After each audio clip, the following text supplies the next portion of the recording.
I never intended to own a lake. It started with a tired search through rural property listings, part daydream, part midlife crisis. I had been burned out from years in the city, and my job in software had gone fully remote after the pandemic. One evening, after a few drinks and some scrolling, I stumbled on an aerial photo of a weed-choked basin in the middle of 40 acres. The description was vague: old lake bed, once spring-fed, potential for restoration. As is. The price was shockingly low. 2 weeks later, I was signing paperwork. When I visited the property for the first time in person, I saw exactly why it had been so cheap. The lake was little more than a crater lined with cracked mud and scattered junk, rusted shopping carts, tires, and a sofa inexplicably embedded in the shallows. But the bones were there. The natural bowl shape, the faint smell of water in the dirt, the way the surrounding land dipped and cradled the lake bed, it could live again. And I needed something to bring back to life, too. I threw myself into the project. I hired a hydrologist to study the old spring flow and water table. Turns out the spring hadn't completely dried up, it was just clogged and diverted by decades of neglect. I cleared invasive plants and worked with a contractor to dredge the lake bed. We removed literal tons of trash and debris, then reshaped the shoreline with natural stone and planted native grasses. It took every spare hour and more money than I care to admit, but after a year, the lake began to refill.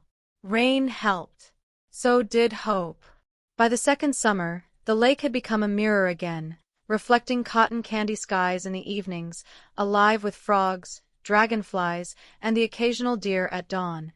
The birds came first: cranes, herons, songbirds, then turtles, even fish from nearby streams that found their way through the connected wetlands. I stocked it modestly, just enough to keep the ecosystem balanced. I named it Lily Mere, though no one but me ever called it that. For the first time in years, I felt peace. I spent weekends in a small cabin I built near the water's edge, brewing coffee on the porch and watching the sunrise burn away the mist. Sometimes friends visited, but mostly it was just me and the water. Until the HOA showed up. It started with a letter. Generic stationery, no names, just the Lakeside Homeowners Association, and an invoice for $1,237 in annual dues.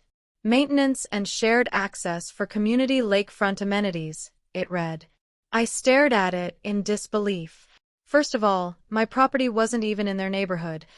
My land sat just beyond their outermost lot lines, separated by a dense tree line and a gravel service road.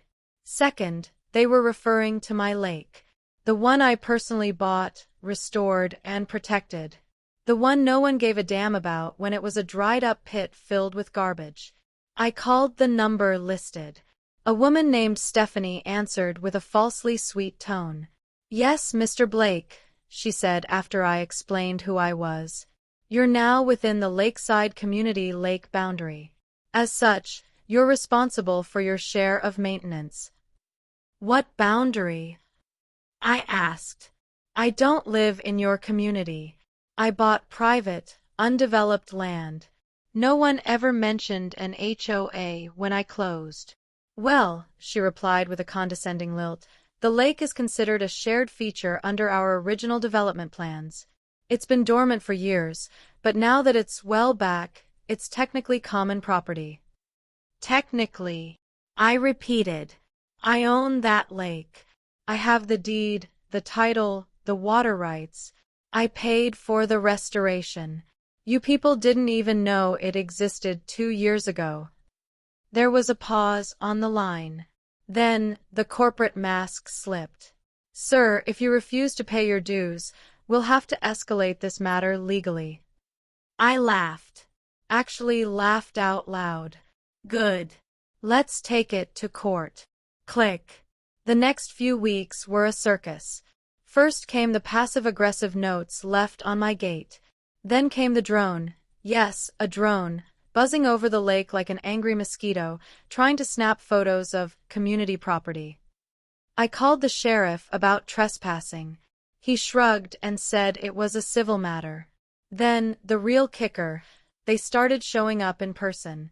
A group of 3 board members from the HOA, dressed like they were on safari, khakis, visors, sunblock on their noses, came walking down my drive as if they had every right to be there. I intercepted them before they got to the dock. "We just want to assess the lake condition," one of them said, clipboard in hand. "Since this is technically a shared resource." "It's not," I cut in. "Turn around. Now." They tried to argue, but I wasn't in the mood.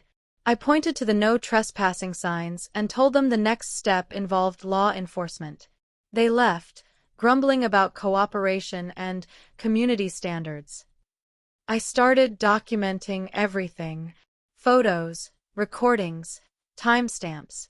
I even installed trail cams to catch any more drone flights or unauthorized visits. I wasn't about to be bullied off my own land. That's when I found out what they were really after.